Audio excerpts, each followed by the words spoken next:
I was born in Greensboro, North Carolina, into a world where white superiority was rarely questioned.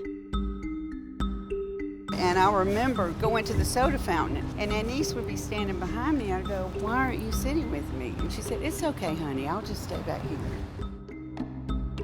Growing up, I knew both sides of my family owned slaves. I never understood how much my own uncomfortable journey to talk about this was connected to an untold history of our nation.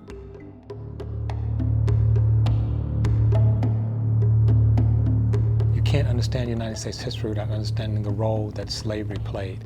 It actually defined the nation. Almost every founding father was a slave owner. So it was just completely integrated into the thinking of the wealthy men that wrote the Constitution.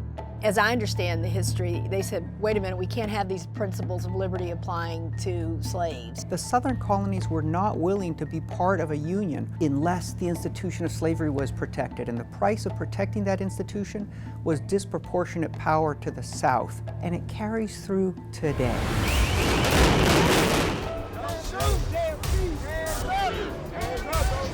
They're mad.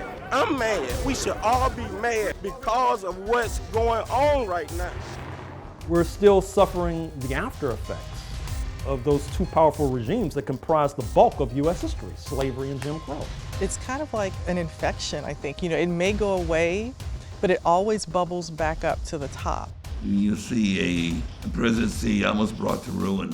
The majority leader of the Senate, we won't do anything to make it possible for this person to succeed.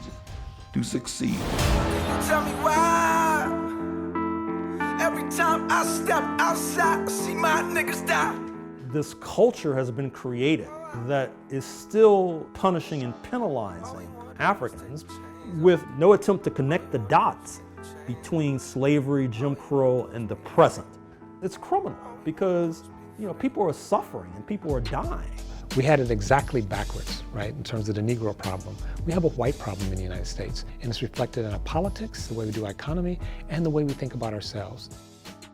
We, as white people, have benefited enormously from our privilege. Why are we so afraid to face the possibility that we might actually gain something with true equality?